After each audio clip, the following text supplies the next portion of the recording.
ভাই বিশ্বাস করেন, এই বাচ্চাটার চোখের দিকে চেয়ে এমন কোনো মানুষের হৃদয়ে যে কান্না আসে নাই বলতে পারবে না। ভারত আমাদের বন্ধুরাষ্ট্র হতে পারে না, কারণ ভারত যদি আমাদের বন্ধুরাষ্ট্র হইতো তারা অবশ্যই আমাদেরকে তাদের যে বান ত্রিপুরার যে সুইচ গেট খোলার আগে আমাদেরকে অবশ্যই সতর্ক করত, অ্যালার্ট দিত, আমাদের পররাষ্ট্র মন্ত্রণালয় জানাইতো, তারা হাই কমিশনারকে জানাইতো, তারা কোনোটাই করে নাই। তাইলে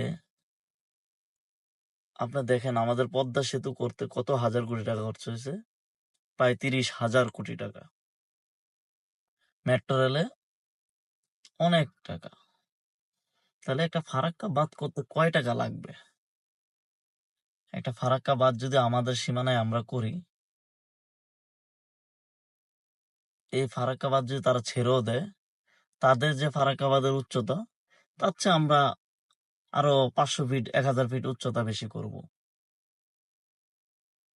তাদের যখন তারা আমাদেরকে পানি ছেড়ে দিবে, এরপরে যে পানি থাকবে ওইটা তাদের দেশে আবার চলে যাবে, আর আমাদের 40 কিলোমিটার ভিতরে যে পানিটা থাকবে এটা আমাদের যখন পানির প্রয়োজন আমরা তখনই ব্যবহার করতে পারবো। কারণ এখনো যদি আমাদের দেশের জনগণের থেকে বর্তমান যে সরকার আছে উনি যদি 1 টাকা করে দান চায়, আমি আশা করি ইনশাল্লাহ মানে দেশের যদি 12 কোটি মানুষও দৈনিক টাকা দেওয়া শুরু করে, কমতি হবে। সাথে তো আমাদের বিদেশি ও প্রবাসী শ্রমিক ভাইরা আছে, রেভিনিউ যোদ্ধা যারা, তারা তো কখনোই দেশকে এভাবে ছেড়ে দেবে না। তারা তো 100-100, আমি বিশ্বাস তারা প্রত্যেকটা সময় দেশকে সাহায্য করে এসেছে তাদের জীবন ও মেধা, তাদের শ্রম দিয়ে। তাইলে আমি মনে করবো এই সরকার খুব দ্রুত এটা একটা পদক্ষেপ নেওয়া উচিত, কারণ তারা আমাদেরকে কোনো সতর্কতা না করে তারা তাদের ইচ্ছা মতন বান ছেড়ে দেয়। আসলে এটাও কিন্তু একটা মানুষ হত্যার মতন, কারণ এই বন্যায় কবলিত হয়ে যে মানুষগুলো মারা যাবে এটা হত্যাকাণ্ড না? অবশ্যই হত্যাকাণ্ড। যদি আজকে তারা আমাদেরকে আগে বলতো বা জানাইতো আমাদের দেশকে, তাইলে আমাদের দেশে সেনাবাহিনী আছে, নৌবাহিনী আছে, বিমান বাহিনী আছে, আরো অন্যান্য কর্মকর্তা আছে, কর্মচারীরা আছে, যারা সবাই মিলে আমাদের দেশের যারা বিপদগ্রস্ত মানুষ ছিল তাদেরকে সাহায্য করে তাদেরকে আগে নিরাপদ স্থানে নিয়ে যেতে পারতো, কিন্তু তারা সেটা করে নাই।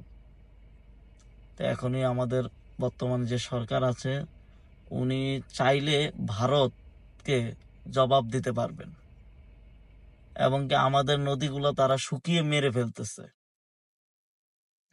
যখন আমাদের নদীগুলোতে পানির প্রয়োজন তখন তারা পানি দেয় না, তাদের ইচ্ছা মতন তারা আমাদের বাদ দিয়ে আমাদের নদীগুলো মেরে দিয়েছে,